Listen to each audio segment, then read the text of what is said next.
You join me on a gorgeous, if not breezy, Sunday with a Volkswagen Golf. The car I've always thought has been the dullest thing on the planet. But I've taken that all back. It's not the dullest thing on the planet.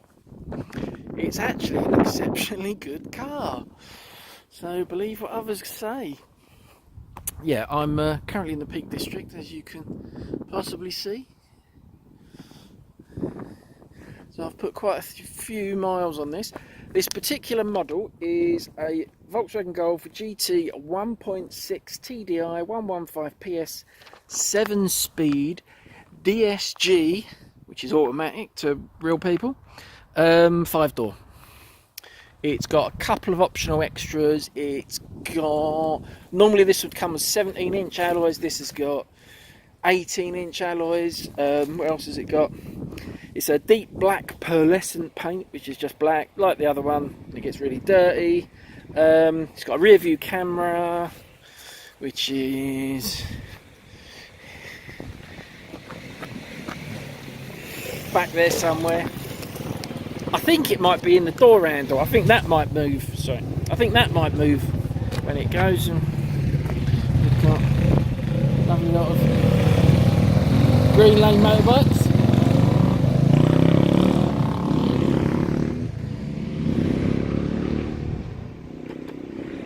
Sorry about that. Right, back to normal. Yeah, because when you bang it in reverse and the thing, there's a clunk from the back, a mechanical noise, and I'm not sure what it is, unless it's... Do you think that's it? Do you think that? No. Anyway. Yeah, so it's got optional 18-inch alloys where it would normally come with 17. And I think that's all on there. And the active info display, basically the dash, which is the bee's knees. But anyway, yeah, that's it. It's a nice car. Driving is very good. The DSG gearbox is exceptionally good. DSG is basically, for anyone who doesn't know, is the double clutch gearbox. You'll have to excuse the mess and all my crap in it. It's full cloth trim with this sort of fake, I don't need that anymore, this sort of, it's suede, so it's like a fake Alcantara, and this is the grey interior. I think it comes with black as normal. It's got a drop down and a pass through thingy. It's got cup holders in the back. I'm not sure about being in the back. I've never. Yeah, so it's got a pass through for your skis or your snowboard or your dead body if you want to fit a dead body in it. No sunroof. It's got a beige roof lining. So it's 2 speakers in the back, I think. It's got reflectors on the door. It's got a nice big rear door pocket for losing junk in. Electric windows, door headers. It's got this. It's not carbon. It's black, but it's got like a pattern on it. I'm not sure. These might be illuminated as well. This has got interior, because it's a GT. It has interior lighting, like mood lighting. So there's a strip along here that lights up, and you get a light in the footwell. But you have to pay extra for keyless ignition. That fucking dangling keyring is what comes as standard. The seats, exceptional. No complaints whatsoever about the seats. Absolutely lovely. Velour carpet. They're manual seats, so it's manual height. It's got a lumbar adjust down the bottom. Let's actually get in it and have a look. Bear with me a second while the gimbal sorts its life out. Right, what do we have in here? It's got an awful lot of accommodation for bits and bobs. So that's the glove box, but the glove box has also got, that's where the CD player sits. You've got SD cards. SD card one's currently got navigation in it. You've got holders there for an SD slot. You've got climate controlled glove box, so you can have the heat and that going in there. You've got a place over there for cards, like credit cards. Bit of a weird place. You've also got over here a little cubby. Again, you might be able to get a set of sunglasses in there. Again, it's got another little SD card slot in there. Well, let's close the door. Nice big bin pockets. That's like a 1 litre bottle, and that fits in there fine. It goes right back. There's plenty of space there.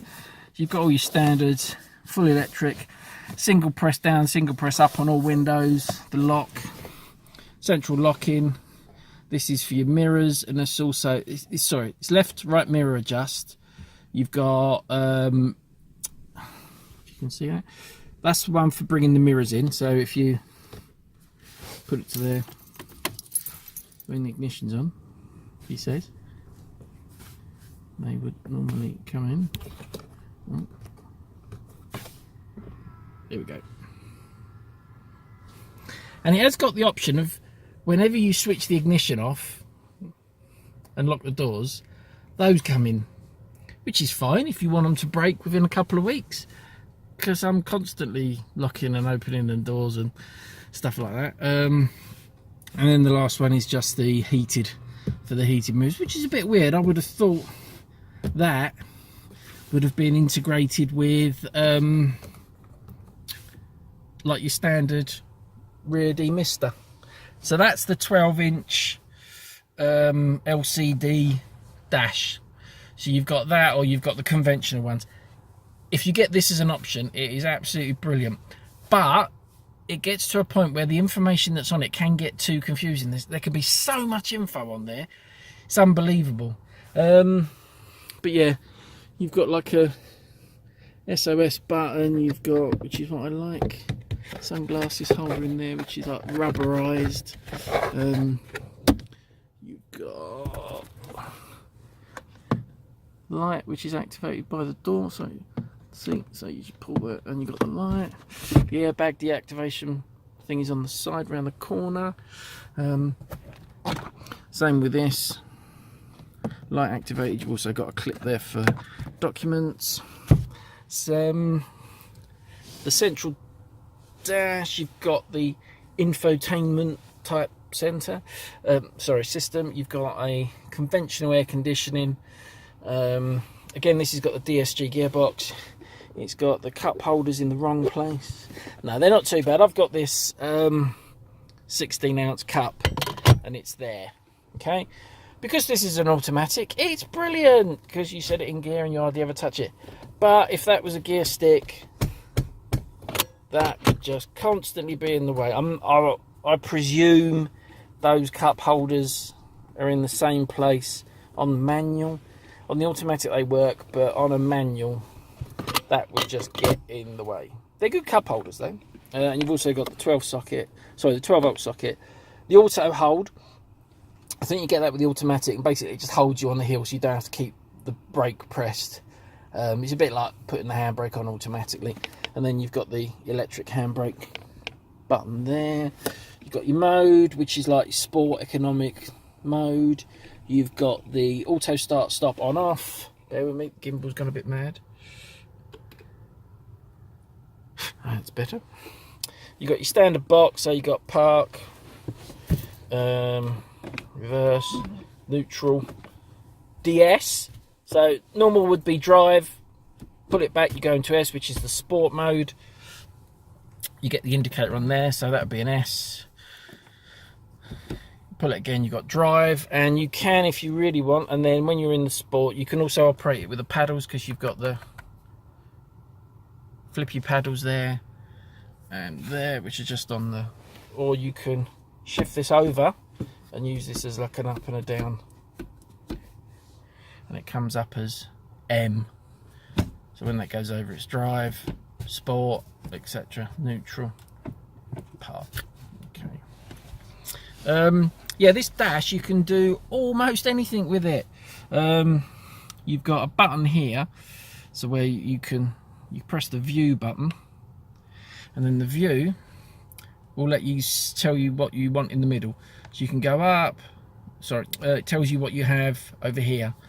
So you can have the efficiency, so it will change the efficiency to the middle of the dials. So that just tells you how good you're driving. So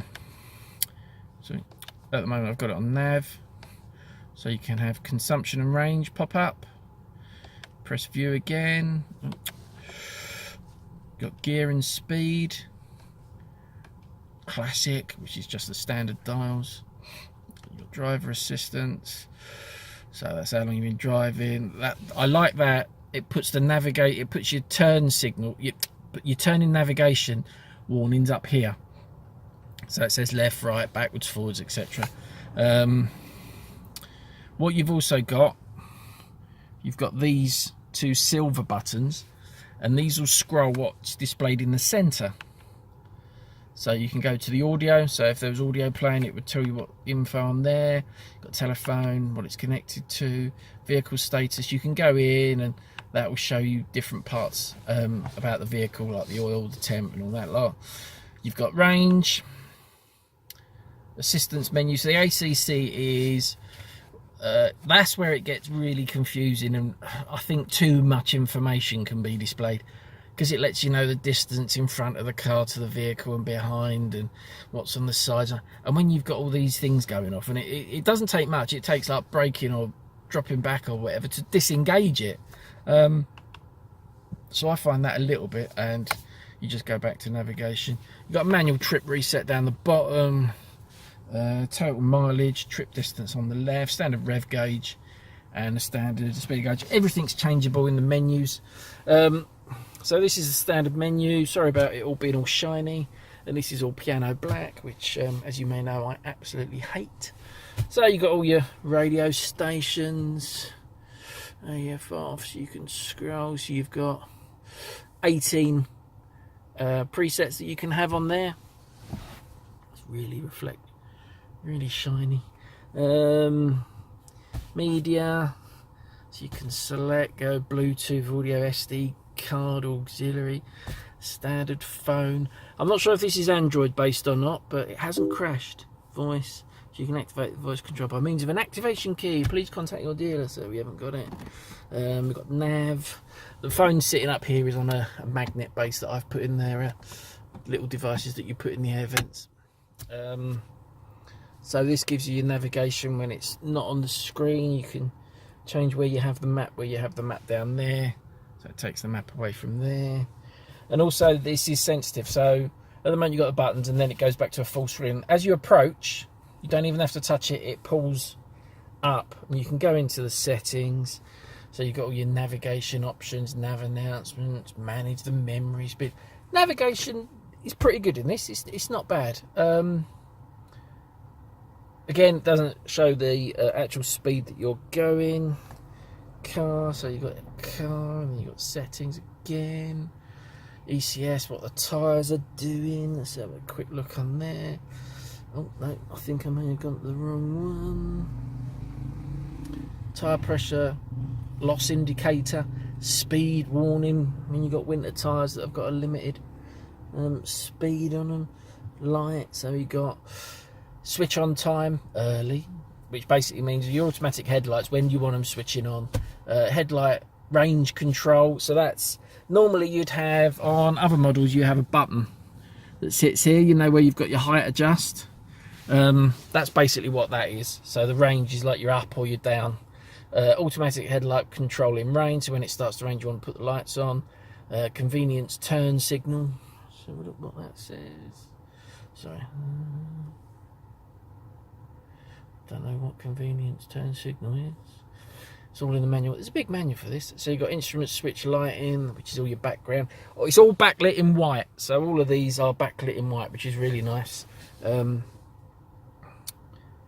You've got footwell lighting, door background lighting. Because as I say, on this lighting, because on this that sort of lights up, which is a nice touch. I know I've always said that Volkswagen Golf is a boring car. It's very, very good. I really like this car, and being this DSG automatic gearbox, I haven't driven an automatic for years, and this is an absolute dream to drive, because you just bang it into drive and it makes it seamless. I've when I have driven old automatics, they've been like and lurchy and not very good. But this DSG double clutch gearbox is the bomb. So media, source. So you got your CD, SD card 2. Because SD card 1's got the nav in.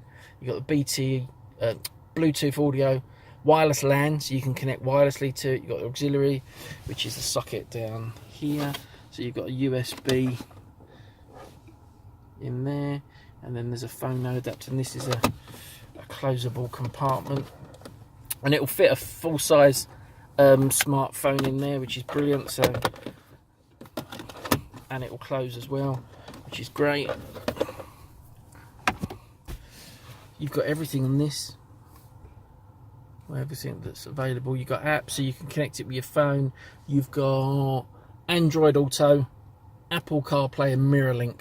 The Android Auto is proprietary to about half a dozen manufacturers, Volkswagen being one of them. The MirrorLink is open source, and it's what a lot of the other manufacturers have got. And then you've got Apple CarPlay, which is an Apple thing. It also displays stuff around the top. You've got current time. So you've got current time, time to destination, what the Bluetooth's doing, what your phone is, what the outside temp is. There's so much information displayed between there and there. It can get a bit distracting at times. So sometimes you have to sort of switch stuff off and minimize it. How do we get into... Yes, shut up. I know the ignition's on.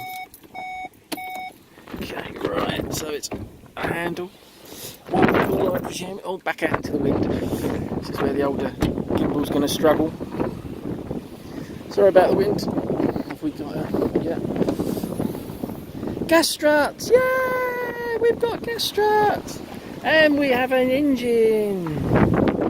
Plastic cover on it. Let's pull the cover off so you can see all the gubbins. And there it is. Is it 3-cylinder? No, it's 4-cylinder. Look at all that shininess. Look at that. Oh, he's got a little cloth bag on. Isn't that nice? Turbo's out the back, I think. Yeah, I presume that's the turbo. All the exhaust gubbins. This engine uses AdBlue. So if we go round to the... If you'll feel a flap, if you don't know what AdBlue is, AdBlue, it's basically a clear liquid that contains a special cocktail of chemicals, and what it does, I think it gets injected into the exhaust, but either before or after the catalytic converter, and basically it just lowers your emissions, so you get less. I'm not sure whether it's carbon monoxide or whatever, you get less of the nasties in your emissions. So we've got expansion, brake, fuel, is that a fuel filter or an oil filter? Not sure what that is, some sort of scavenger filter with 3 pipes going on it. Battery, airbox, fluid reservoir. I take it that's the standard ECU, and then the fuse box to the right of it. Mass airflow sensor and air intake with the turbo sitting out the back. It's very tight in there, considering it's a relatively small engine. Got all your Achtung baby and warning. Let's see if I can get this back on without breaking it. Is it just a... Yeah, that'd do. And it's your typical Volkswagen Golf turbo diesel injection. Yeah, single gas strut on this one, and then it's got the washer jets. I think what this system does is when you press the washer jets, it sort of, you hear it, and it takes a while before the water comes out. So you think, oh, what's going on? Why does it keep? But what I think it does is it drains the water back down out of the system so that it doesn't freeze. That's what I'm thinking.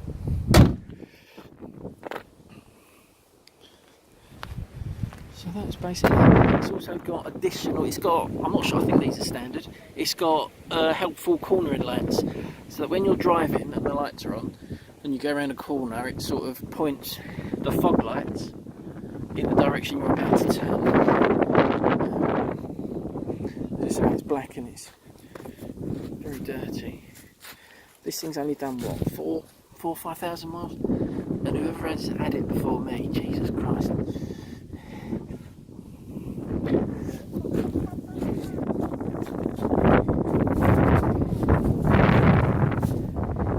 don't think any one of these alloys hasn't got a link on it. These are Dunlop Sport Max RT. And I'm not sure whether it's just the Golf or whether it's those tyres.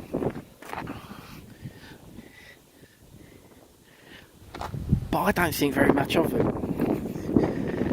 Because on the Cat and Fiddle, if you know, let's get back in out of this breeze. On the Cat and Fiddle, and that's not Cockney rhyming slang for anything. Yeah, on the Cat and Fiddle road, I wasn't going a tad fast. I was pushing it, not massively. I was just upping the pace. And I got to this one particular corner, and it decided it wanted to. I'd weighted up the suspension, so I was on a constant suspension pressure going through this corner. The corner tightened, so I then just applied a bit more, and as soon as I applied a bit more, all four tyres broke away, and I had like a 4-wheel skid, which was a bit disconcerting. I've never ever, I think I might have had one skid on the 1 Series. I've had a 1 Series for the last 8 years, and they've handled like a dream, and I've really pushed them, and I've tried to find their breaking point, whereas it starts to skid and lose it, and I've not found it. I'm not sure whether it's the SC that's involved or the traction control, whatever it's got on there, but that thing sticks like proverbial to a blanket, where this not as brilliant. But generally the ride is absolutely lovely. It's got good feedback. You do know what the road's doing when you're riding over it. It doesn't totally detach you from the driving experience. Keeps you in tune with what the road's doing. But it just handles them really well, considering these are 18-inch alloys with low profile tyres. I don't think they're run flats, because I know run flats can make the ride even harder, which is what BMW use on their sporty ones. And I've heard that, well, I know from previous that the sort of M Sport BMWs with 17, 18-inch alloys with run flats on them, you don't hit a bump, you crash a bump, and that can be a bit teeth jarring. It rattles your fillings out. But no, Volkswagen Golf, I really like this car. I would recommend it to absolutely anyone. I think the Volkswagen Golf is still, it's got to be the longest naming of a car, because like Ford, the Escort, and then the Focus, Cortina, the Sierra, Mondeo, etc. all change, but the Golf, it's been around for as long as I think I have. I'm not sure when the first one came out, 70s, 80s, but it's been a legend. And I've always sort of thought, oh, they're dull and boring. To most people, they are. But when you get to a certain age, in my prime years, I'm currently sort of mid-late 40s. The DSG I absolutely love. Everyone says, oh, it takes away from the driving experience. It can do, yeah, if you're a track day racer or anything like that, or you're absolutely ragging it everywhere you go. But then once the years start getting on, you just want comfort. You just want to do 200-300 mile in a day, and this has got to be one of the most comfortable cars. Coming up here, I did 200 and something miles, because I stayed just south of Manchester, so it was Harlow in Essex up to Manchester, and when I got out of this, I was expecting, oh god, here we go, the old back's going to have seized, but it was like I hadn't been driving. It was an absolute godsend. It was, the seats are amazing. So yeah, it gets a thumbs up in everything apart from the handling, and the dash layout can be a little bit too distracting with so much options. Go out and buy a Golf. You have my endorsement. Bye.